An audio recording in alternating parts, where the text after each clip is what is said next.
6টা দোয়া এবং জিকির আছে, যেই দোয়া জিকিরগুলো কোরআন হাদিসে বর্ণিত সকল দোয়া জিকিরের খোলাসা, সারমর্ম এবং নির্যাস। এই 6টাকেও যদি কোনো মুসলমান নিয়মিত আঁকড়ে ধরে, তাহলে কোরআন এবং হাদিসের যত দোয়া এবং জিকির আছে কেমন যেন তার নির্যাসটা নিয়মিত সে আমল করলো। বলবো সেগুলা? এই 6টা দোয়া এবং জিকিরের মধ্যে সর্বপ্রথম হলো নবী করিম সাল্লাল্লাহু আলাইহি সাল্লামের প্রতি দুরূদ প্রেরণ করা। নবীজি সাল্লাল্লাহু আলাইহি সাল্লামের প্রতি দুরূদ প্রেরণ করার আমল এরকম আমল, আপনি যদি সারা দিনে শুধুমাত্র নবীজির প্রতি দুরূদ প্রেরণ করার আমলটাই জিকির হিসাবে সবচেয়ে বেশি করেন, দোয়া হিসাবে যদি এটাই আপনি সারাদিন করতে থাকেন, তো আপনার জন্য যথেষ্ট হবে। আল্লাহর কাছে আর কিছু না চাইলেও চলবে, আর কিছু না চাইলেও চলবে। দুরূদ মানে হলো নবীজির জন্য দোয়া করা। ভাই, আল্লাহ তার হাবিবকে রহম করবেন, আপনার আমার দোয়ার দিকে আল্লাহর তাকানোর কোনো ঠেকা আছে? নবীজি কি আমাদের দোয়ার কোনো মুখাপেক্ষী? কিন্তু আমরা তার জন্য দোয়া করলে ওই চান্সে আল্লাহ তাআলা আমাদের প্রতি অনুগ্রহ করবেন। একবার না, আপনি নবীজির প্রতি একবার রহমতের দোয়া করবেন, একবার দুরূদ পাঠ করবেন। মান সাল্লা আলাইয়া মাররাতান সাল্লাল্লাহু আলাইহি আশারা, নবীজি সাল্লাল্লাহু আলাইহি সাল্লাম বলেছেন, একবার আমার জন্য তোমরা দোয়া করলে, আমার প্রতি দুরূদ পাঠ করলে, আল্লাহ তাআলা তোমাদের জীবনে 10 বার 10 জায়গায় 10 টাইমস তোমাদের উপরে আল্লাহ তাআলা অনুগ্রহ করবেন। আপনি টেরও পাবেন না কত জায়গায় আল্লাহ অনুগ্রহ করেছেন। আল্লাহ বাঁচাই দিয়েছেন, একটুর জন্য শেষ হয়ে যান নাই। ওই যে দুরূদ পড়ছেন, আল্লাহ তাআলা রক্ষা করছে, আপনি খবরও নাই। আল্লাহ তাআলা আপনার প্রতি বিশাল একটা দান করছে, আপনি লক্ষ্যও করেন নাই। ওই যে দুরূদ পড়ছেন একবার, 10 বার রহমত হবে। এভাবে যত দুরূদ পড়বে সে তত রহমত এবং অনুগ্রহ পাবে। এক সাহাবী বলেছেন, ইয়া রাসূলুল্লাহ, আমি আমার দোয়ার কত অংশ আপনার জন্য রিজার্ভ রাখবো? আমি তো আল্লাহর কাছে অনেক কিছু চাইবো, অনেক কিছু নিবেদন করব, আপনার জন্য যেন আল্লাহ রহমত নাজিল করে, এটাই হলো দুরূদ। এই দুরূদটা আমি কি পরিমাণ রাখবো? 4 ভাগের 1 ভাগ, 3 ভাগের 1 ভাগ, অর্ধেক? এরপরে সাহাবী বলছেন, আসলে যদি সবগুলোই করি, উনি এক একটা পার্সেন্টেজ বলছেন, আর নবী করিম সাল্লাল্লাহু আলাইহি সাল্লাম বলছেন যে, তাকে বুঝাচ্ছেন যে আরো বেশি করতে পারলে ভালো হয়।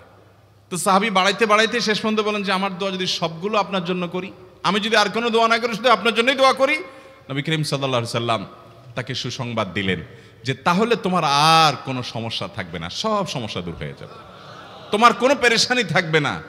ভাইরা আমার, দুরূদের আমল এমন একটা আমল যে আপনার জীবনে কোনো বিপদ, কোনো মুসিবত, কোনো পেরেশানি, কোনো সমস্যা দেখা দিয়েছে, আপনি যদি দুরূদ পড়তে থাকেন, কোনো কিছু মনে আসছে না, অনেক সময় ছাত্র জিজ্ঞেস করে, ভাই পরীক্ষার হলে পড়া ভুলে গেছি, কি করব? আমি দুরূদ পড়া শুরু করেন। আরবদেরকে দেখা যায় কোনো কিছু ভুলে গেলে তারা বলে আল্লাহুম্মা সাল্লি আলা মুহাম্মদ, আল্লাহুম্মা সাল্লি আলা মুহাম্মদ, এটা শুরু করে তারা।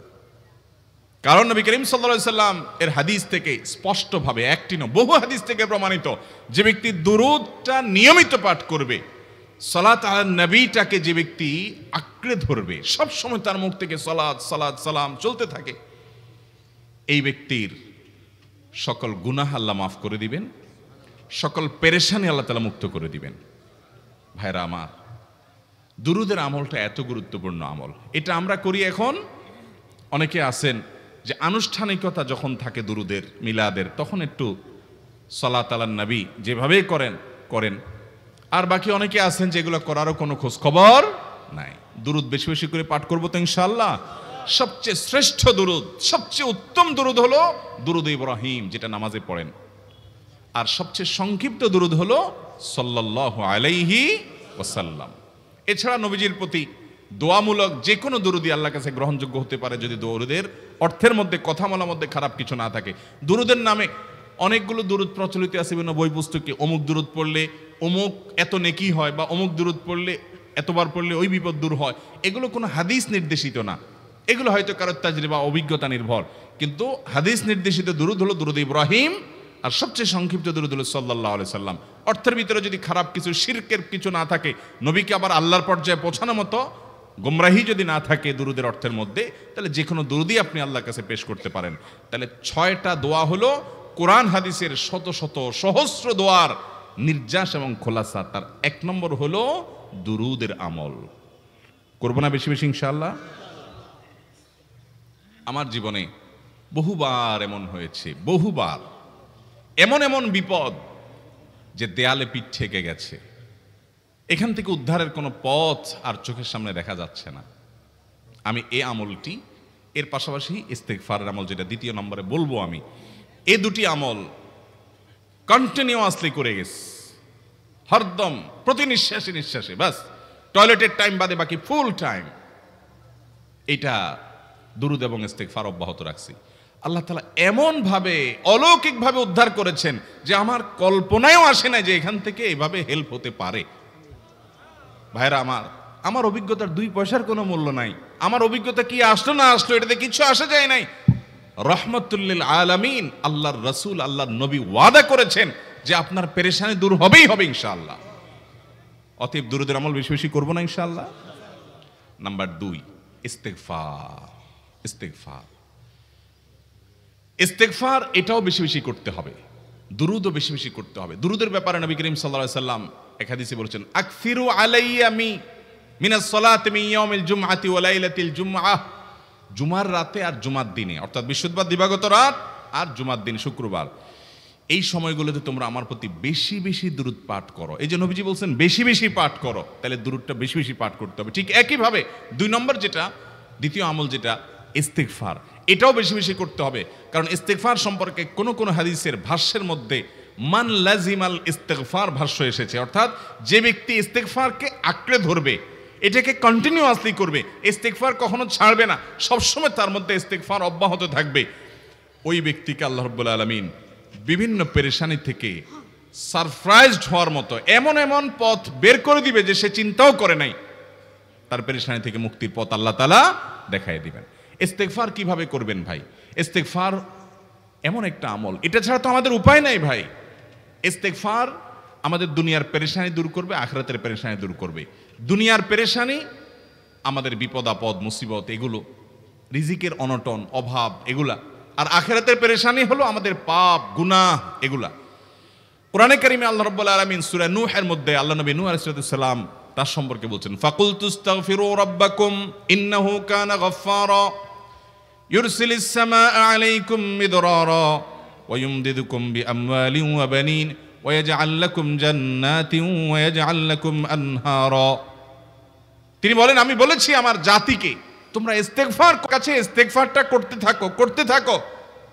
রুটি রুজি নাই, চাকরি নাই, ইনকাম নাই, ব্যবসা খারাপ যাচ্ছে, পেরেশানি হচ্ছে, ইস্তেগফার ধরো, কি হবে? ইন্নাহু কানা গাফফারা। যদি ইস্তেগফার করো, 1 নম্বর লাভ হলো আল্লাহ মাফ করে দিবেন গুনাহ। ইউরসিলিস সামাআ আলাইকুম মিদরারা, যাতে ফসল ভালো হয়, রিজিক ভালো হয়, সেই ব্যবস্থা আল্লাহ করবেন। ওয়া ইউমদিদুকুম বিআমওয়ালিন ওয়া বানিন, ছেলে মেয়ে হয় না অথবা ভালো ছেলে মেয়ে নাই, আল্লাহ তাআলা নেক সন্তান দিয়ে তোমাকে শক্তিশালী করবেন, সম্পদ দিয়ে শক্তিশালী করবেন।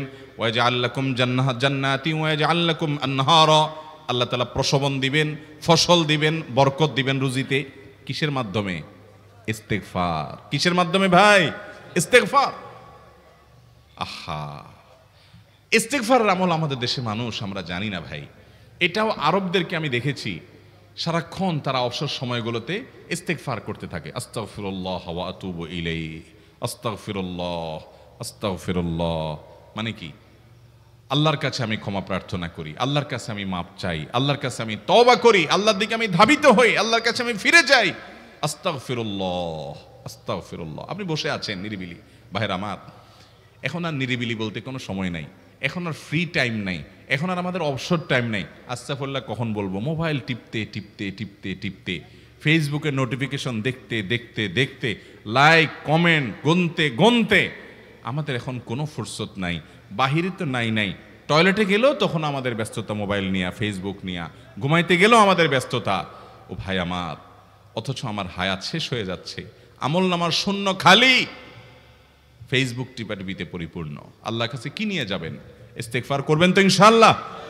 অবসর সময় ইস্তেগফার করবেন তো ইনশাআল্লাহ? নিরিবিলি আছেন, একাকী আছেন, ইস্তেগফার চালায় দেন। 10 সেকেন্ড টাইম পাইছেন, ইস্তেগফার শুরু করে দেন। ডাক্তারের কাছে গেছেন, ওয়েটিং এ আছেন, বসে আছেন, ইস্তেগফার করতে থাকেন। সিরিয়াল আছেন কোনো কাজের, ইস্তেগফার করতে থাকেন। ডিউটিতে যাচ্ছেন গাড়িতে, বাইসাইকেলে, বাইকে, যে কোনো ভাবে পায়ে হেঁটে ইস্তেগফার করতে থাকেন। যে কোনো অবসরের সময়গুলোকে ইস্তিগফার দিয়ে পরিপূর্ণ করে দেন। ভাইরা আমার, ইস্তিগফার সকল সমস্যার সমাধান। ইস্তিগফারের ভিতরে সবচেয়ে শ্রেষ্ঠ ইস্তিগফার হলো সাইয়্যিদুল ইস্তিগফার। সাইয়্যিদুল ইস্তিগফারটা যদি মুখস্থ না পারেন, অন্তত লিখিত ভার্সনটা পড়েন। সাইয়্যিদুল ইস্তিগফারের যে অর্থ, এটার যে মর্ম, বড় হৃদয়গ্রাহী ভাই, বড় মর্মস্পর্শী। ইমানদার এটার অর্থের দিকে তাকায় যদি পড়ে, তো তার অন্তর না গলে পারে না। আল্লাহুম্মা আনতা রব্বি, হে আল্লাহ আপনি আমার রব, আপনি আমার পালনকর্তা লাগেন। আপনার সাথে আমার এই সম্পর্ক, আমি আপনার গোলাম, আপনি আমার রব, এই সম্পর্কটা আপনার সাথে আছে। আল্লাহুম্মা আনতা রব্বি লা ইলাহা ইল্লা আন্ত, ও আল্লাহ আপনি ছাড়া আমার ইবাদত, আমার গোলামি, আমার দাসত্ব, উপাসনার উপযুক্ত আর কেউ নাই।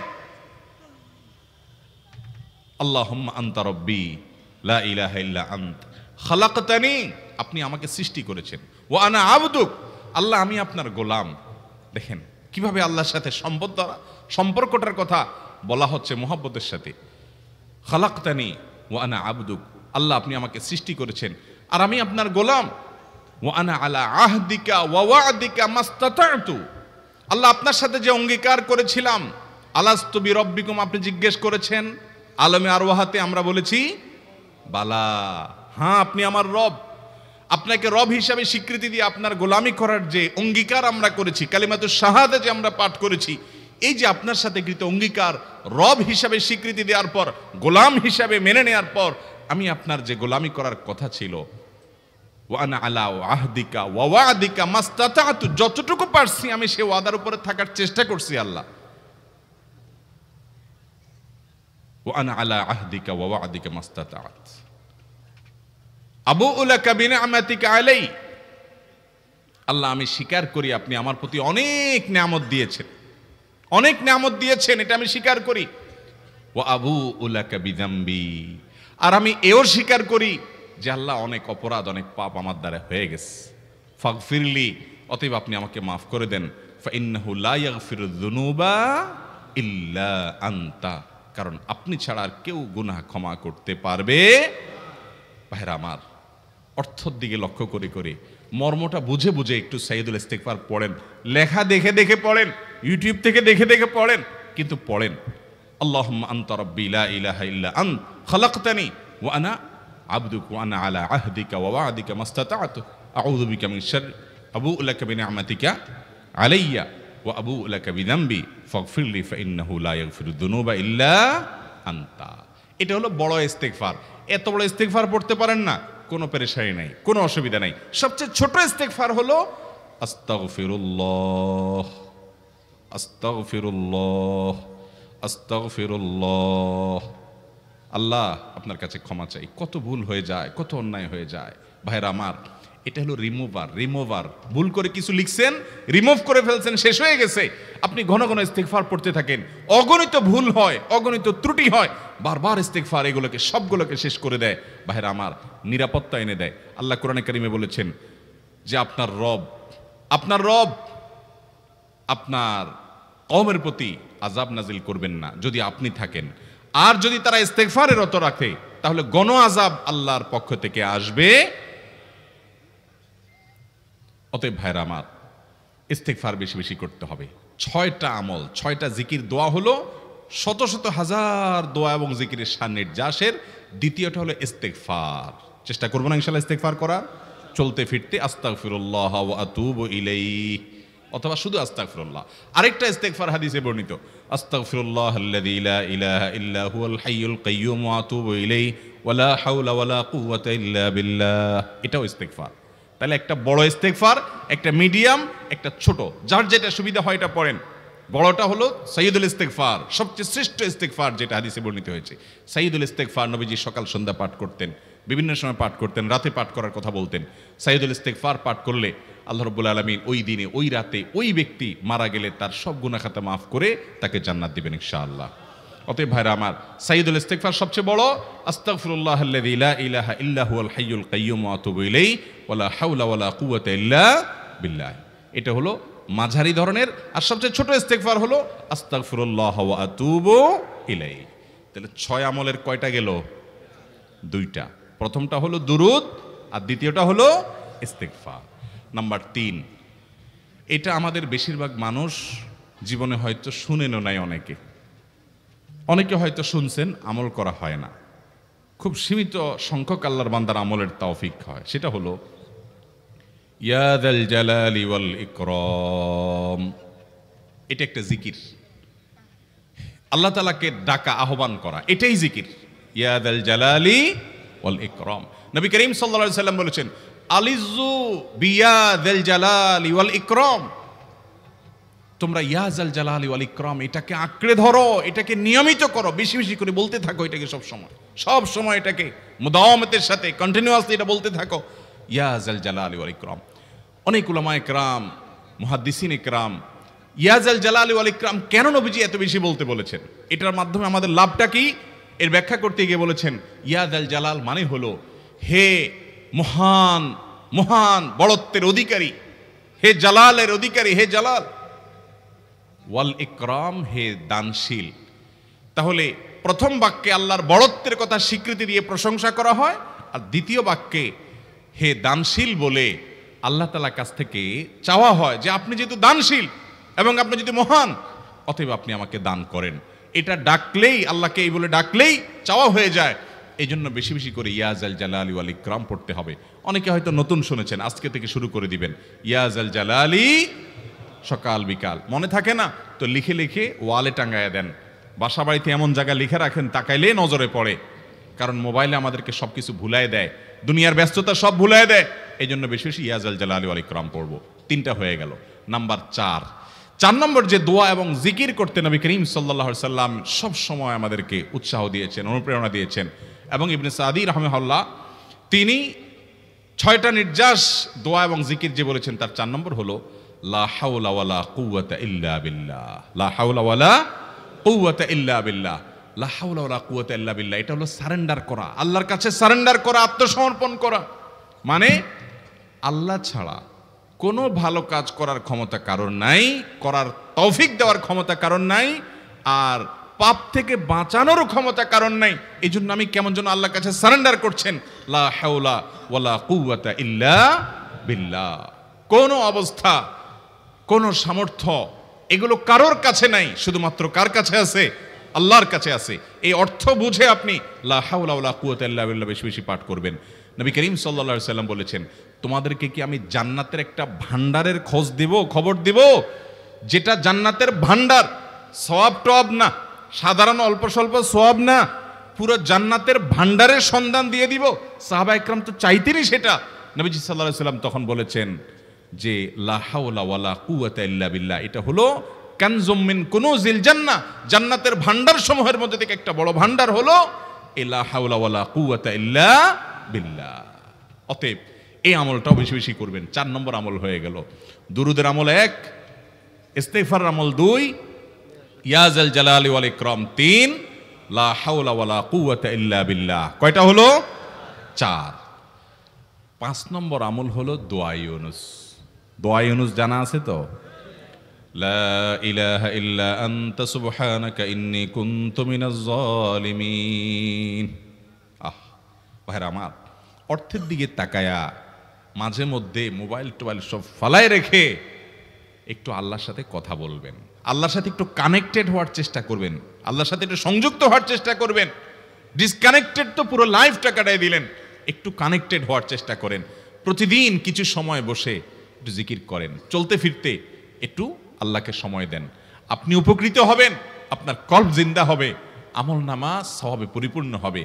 লা ইলাহা ইল্লা আনতা সুবহানাকা ইন্নী কুনতু মিনাজ জালিমিন। অর্থের দিকে তাকান, কত মর্মস্পর্শী। লা ইলাহা ইল্লা আনতা, আল্লাহ আপনি ছাড়া কোনো সত্যিকারের মাহবুদ নাই, উপাস্য নাই। সুবহানাক, আপনি পবিত্র, আমি আপনার পবিত্রতা জ্ঞাপন করছি। ইন্নী কুনতু মিনাজ জালিমিন, তবে আমি সেসব মানুষদের অন্তর্ভুক্ত যারা নিজের প্রতি নিজে জুলুম করেছে, অবিচার করেছে, অন্যায় করে আমার নিজের পায়ে নিজে কুড়াল মেরেছি বহু। অতএব আপনি আমাদের প্রতি রহম করেন। এই দোয়া পাঠ করে আপনারা সবাই জানেন আল্লাহর একজন নবী, তিনি জীবনের সবচেয়ে কঠিন পরিস্থিতির মুখোমুখি হয়ে এমন বিপদে পড়েছেন যে বিপদ থেকে উদ্ধারের কোনো পথ ছিল না। দুনিয়াবী সকল সিস্টেম বলবে যে সমুদ্রে নিক্ষেপিত হয়ে বিশাল বড় সমুদ্রের প্রাণী মাছের পেটে চলে গেলে সে মানুষ আবার বাঁচে কিভাবে? মুহূর্তের ভিতরেই তো মারা যাবে অক্সিজেনের অভাবে। এটাই দুনিয়ার সিস্টেম বলে। আল্লাহ তাআলা অলৌকিকভাবে লৌকিক সিস্টেমের ঊর্ধ্বে রেখে আল্লাহ তাআলা তাকে এই বাক্য পাঠ করার কারণে এর মাধ্যমে আল্লাহ তাকে মুক্তি দান করেছেন। এবং আল্লাহ তাআলা এই ঘটনা কোরআনে উল্লেখ করার পর একটা সুসংবাদ বলছেন আমাদের সবার জন্য, বিরাট বড় আনন্দের সংবাদ। আল্লাহ বলেছেন, ওয়াকাযালিকা নুনজিল মুমিনিন। এই বাক্য পাঠ করার পর ইউনূস আলাইহিস সালামকে শুধু রক্ষা করেছেন আল্লাহ, তাই নয়, আল্লাহ বলেছেন একইভাবে তাকে যেরকম রক্ষা করেছি, এই বাক্য যদি কেউ পড়ার মতো পড়ে, হক আদায় করে পড়ে, মনের গভীর থেকে পড়ে, মর্ম উপলব্ধি করে পড়ে, নিয়মিত পড়ে, ওয়াকাযালিকা নুনজিল মুমিনিন, ঈমানদারদেরকে আমি রক্ষা করে দেব এভাবে। আরো শুনবেন, আমাদের প্রিয় নবী সাল্লাল্লাহু আলাইহি সাল্লাম বলেছেন, তোমরা আমার ভাই ইউনূস ইবনে মাত্তা যে দোয়া করেছে, ওই দোয়াটাকে তোমরা আঁকড়ে ধরবা, যে কোনো বিপদে আপদে মুসিবতে আল্লাহর কাছে চাইবা। ভাইরা আমার, আমরা বিপদ আপদে পড়লে হুজুরদের কাছে চলে যায় দোয়ার জন্য, অনেকে মাজারে চলে যায়, সেখানে মানত করে, টাকা পয়সা দেয় বিপদ উদ্ধার করার জন্য। কপাল পোড়া জানে না ও কার গোলাম, ও আরশে আজিমের মালিকের গোলাম, তার সাথে ডাইরেক্ট কানেক্টেড হওয়ার সুযোগ আছে, শুধু ইউজ করলেই হয়, সুইচ দিলেই হয়। কপাল পোড়া জানে না, ডানে বামে গিয়ে নিজের আমল বরবাদ করে, ঈমান বরবাদ করে, তাওহীদ নষ্ট করে। ভাইরা আমার, তাহলে যে কোনো সমস্যা ফিল করি অথবা স্বাভাবিক অবস্থাতে দোয়া ইউনূস পাঠ করব, লা ইলাহা ইল্লা আনতা সুবহানাকা ইন্নী কুনতু মিনাজ জালিমিন। ভাইরা আমার, দুনিয়ার মানুষের কাছে আপনি অপরাধী এটা বললে খারাপ লাগে। আপনি একটা অফিসে চাকরি করেন, দুর্নীতি করে চুরি করে ধরা পড়ছেন, বসের কাছে যে মাপ চাইছেন, স্যার ভুল হয়ে গেছে, আর কখনো করব না, লোভে পড়ে করে ফেলছি, বিপদে পড়ছিলাম, টাকা টানছিল স্যার, আর কোনোদিন করব না, মাফ করে দেন স্যার, চাকরিটা রাখেন স্যার। আপনি মাপ চাইলেন, লজ্জিত হলেন, চোখের পানি ফেললেন, পাও ধরে মাপ চাইলেন, ছোট হলেন। এই ছোট হওয়ার পরে আপনার চাকরি যদি টিকেও যায়, বস যদি আপনাকে মাফ করেও দেন, তারপরেও কি আপনার কাছে ভালো লাগবে? না এত বড় একটা অঘটন ঘটলো, ছোট হলেন, সবার সামনে লজ্জিত হলেন, অনুতপ্ত হলেন, ধরা পড়লেন, মাপ চাইতে হলো, এই জন্য আপনার খারাপ লাগবে না? কিরকম খারাপ লাগবে? এত খারাপ লাগে অনেকে সহ্য করতে পারে না, গুনাহের দিকে চলে যায়, আত্মহত্যা পর্যন্ত করে ফেলে, এই বেইজ্জতি সহ্য করতে পারে না। ঠিক না ভাই? ঠিক। মানুষের কাছে মাপ চাইলে, মানুষের কাছে ছোট হলে মানুষের কষ্ট হয়। অদ্ভুত। আরশে আজিমের মালিকের কাছে সেজদায় পড়ে চোখের পানি ফেলে যদি স্বীকার করেন, ও মালিক, নামাজ পড়ি নাই, বড় জুলুম করেছি, কাবিরা গুনাহ করেছি, ও মালিক, হারাম জিনিস দেখে ফেলেছি, খারাপ জিনিস শুনে ফেলেছি, পাপ করেছি, অপরাধ করেছি মালিক, জাহান্নামের যে বিবরণ হাদিসে আসছে, এটা সহ্য করার ক্ষমতা আমার নাই, আপনি আমাকে মাফ করে দেন। এইভাবে যদি আল্লাহর কাছে একটু চোখের পানি ফেলে দোয়া করেন, একটু দোয়া করে দেখেন, আল্লাহর শপথ করে বলছি, আপনার জীবনে সবচেয়ে আনন্দের মুহূর্ত হবে তখন, যেদিন এরকম দোয়া করতে পেরেছেন, চোখের পানি ফেলতে পেরেছেন। দুনিয়ার মানুষের কাছে ছোট হলে মানুষের মনটা সংকীর্ণ হয়, ছোট হয়, মানুষ অপমান বোধ করে, খারাপ লাগে। মালিকের কাছে যদি কেউ মাপ চায়, চোখের পানি ফেলে, ইস্তেগফার করে, ছোট হয়, তাহলে তার অন্তরে আরো আনন্দ অনুভব হয়। সালহাতু সঙ্গে বুদি দিল খরাশ, আজমোদে এক জামানা খাকে বাস। পাথর হয়ে বহুকাল ছিলে ভাই, কিছু কালের জন্য একটু মাটি হও, আসো, একটু মাটি হয়ে দেখো। পাথর হয়ে তুমি যতটা আনন্দিত হয়েছো, পুলকিত হয়েছো, পরিতৃপ্ত হয়েছো, আরশে আজিমের মালিকের শপথ করে বলছি, আল্লাহর কাছে মাটি হয়ে, ছোট হয়ে, তুচ্ছ হয়ে, অপমানিত হয়ে, ক্ষমা চেয়ে, ইস্তেগফার করে তুমি যখন লা ইলাহা ইল্লা আনতা সুবহানাকা ইন্নী কুনতু মিনাজ জালিমিন, নিজে পাপ করেছো এটা স্বীকার যখন করবে, তখন আল্লাহ তাআলা শুধু মাফ করবেন না, তোমাকে ঈমানের স্বাদ দিবেন, তুমি সাথে সাথে অন্তরে সেটা অনুভব করবা। ভাইরা আমার,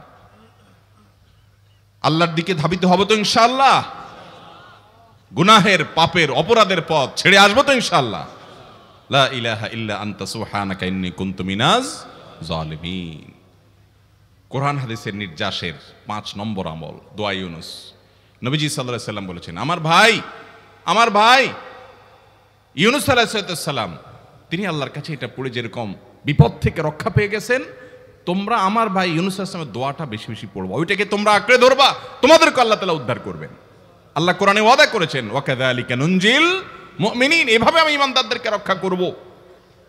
অতএব ভাইরা আমার, বিপদ আপদে ওই মাজারে দৌড় দিবেন না, হুজুরের কাছে দোয়া চান, এটাতে দোষের কিছু নাই, কিন্তু সবকিছুর আগে আপনি নিজে নিজের মালিকের কাছে চান। আমরা অনেকে দোয়া করি না, কেন করি না? আমরা মনে করি যাই রে, আমি এত গুনাহগার মানুষ, আমার দোয়া কবুল হবে, এই জন্য হুজুরের কাছেই শুধু যায়, যে হুজুর যদি কিছু বলে দেয়। আল্লাহর কাছে ডাইরেক্ট চাইলে যে পাওয়া যাবে, এটা অনেক মুসলমান বিশ্বাস করে না, ভালো করে জানে না। ভাইরা আমার, আল্লাহ কোরআনে বলেছেন, উদউনি আস্তাজিব লাকুম, তোমরা আমার কাছে দোয়া করো, আমি কবুল করব। ওয়াদা করেছেন আল্লাহ তাআলা। আমার রব কি ওয়াদার খেলাফ করে? আমাদের রব ওয়াদার খেলাফ করে? ইন্নাহু লা ইউখলিফুল মিআদ, তিনি ওয়াদার খেলাফ করেন না। তিনি বলেছেন তোমরা দোয়া করো, হালাল বক্ষণ থাকে, যদি হালাল উপার্জন যদি থাকে, শরীরে যদি হারাম যদি না থাকে, শর্ত আদায় করে দোয়া যদি করেন, দোয়া করে আবার হুলস্থুল যদি না করেন, তাড়াহুড়ো যদি না করেন, দোয়া করে আল্লাহর কাছে দরখাস্ত জমা দিয়ে দেন, দুরূদ পাঠ করেন, শর্ত আদায় করে দোয়া করেন, আপনি যত অপরাধী হন, যত গুনাহগার হন, যত পাপিষ্ঠ হন, আল্লাহ আপনার দোয়া কবুল করবে। আচ্ছা ভাই, আমরা যত খারাপ হই, আপনি নামাজ পড়েন না, আপনি ফিল্ম দেখেন, আপনি হারাম জিনিস দেখেন, আপনি অনেক খারাপ কাজ করেন, গালিগালাজ করেন, মানুষের হক মারেন, যত খারাপ আপনি হন, আপনি ইবলিসের চেয়ে বেশি খারাপ হতে পারবেন? ইবলিসের চেয়ে বেশি খারাপ হওয়ার সুযোগ আছে? খারাপের বাপ সে, তার মতো খারাপ তো আপনি চাইলেও হতে পারবেন না, ঠিক না বে ঠিক?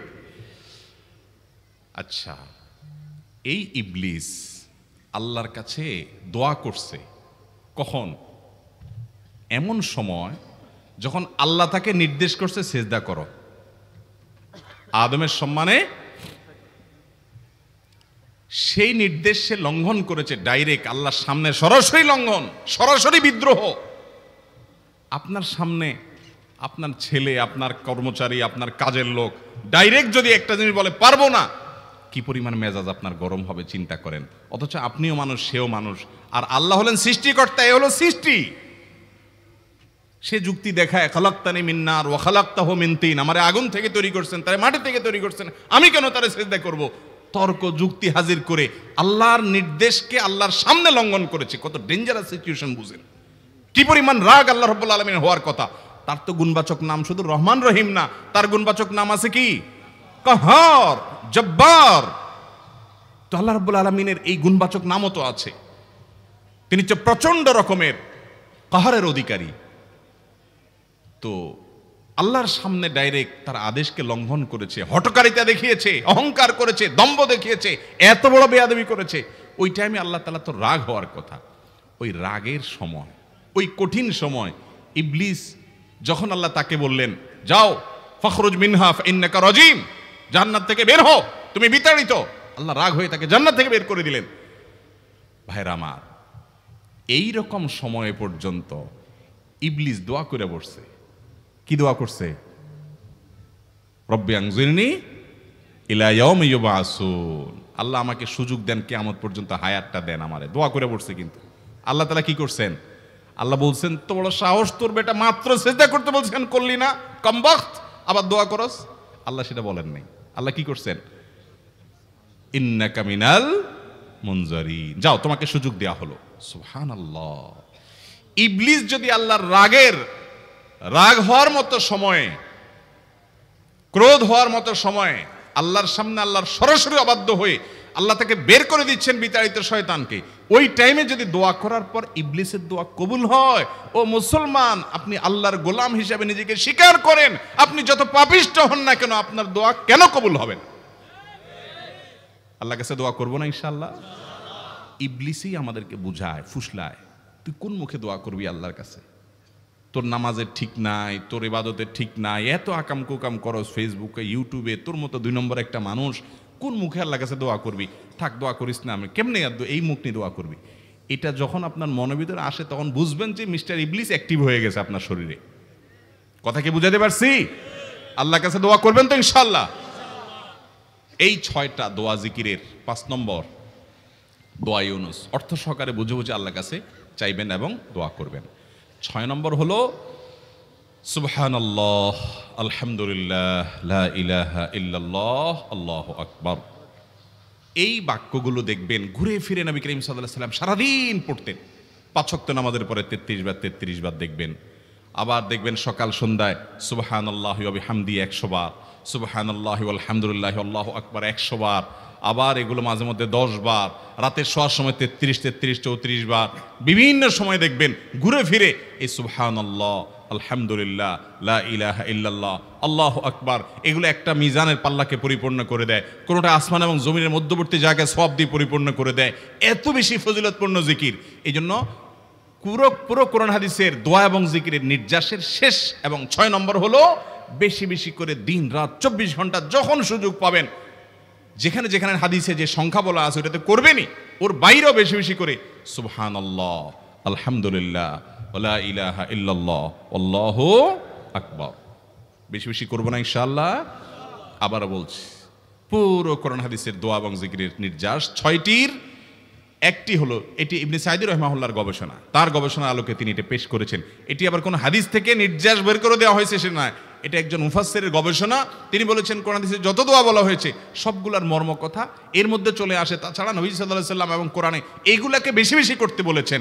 আলিজ্জু, আকফিরু, মান লাজিমা, এই শব্দগুলো ব্যবহার করা হয়েছে। এই জন্য এগুলো বেশি বেশি করে করতে হবে। এই যে শেষেরটা নবী সাল্লাল্লাহু আলাইহি ওয়াসাল্লাম সবসময় বিভিন্ন জায়গায় করতেন। আবারও বলছি, নাম্বার 1 দুরুদ, নাম্বার 2 ইস্তিগফার, নাম্বার 3 ইয়া যাল জালালি ওয়াল ইকরাম, নাম্বার 4 লা হাওলা ওয়ালা কুওয়াতা ইল্লা বিল্লাহ, জান্নাতের ভান্ডার এটা, নাম্বার 5 লা ইলাহা ইল্লা আনতা সুবহানাকা ইন্নী কুনতু মিনাজ জালিমিন, বিপদ না আসলেও স্বাভাবিক অবস্থায় পড়বেন। নাম্বার 6 সুবহানাল্লাহি ওয়াল হামদুলিল্লাহি ওয়া লা ইলাহা ইল্লাল্লাহু আল্লাহু আকবার। নিয়মিত করব তো ইনশাআল্লাহ। আল্লাহ আমাকে আপনাকে আমাদের সবাইকে আমল করার তৌফিক দান করুন, সব সময় জিকিরের মধ্যে থাকার তৌফিক দান করুন। জাযাকুমুল্লাহু খায়রা ওয়া আখিরু দাওয়ানা আলহামদুলিল্লাহি রাব্বিল আলামিন।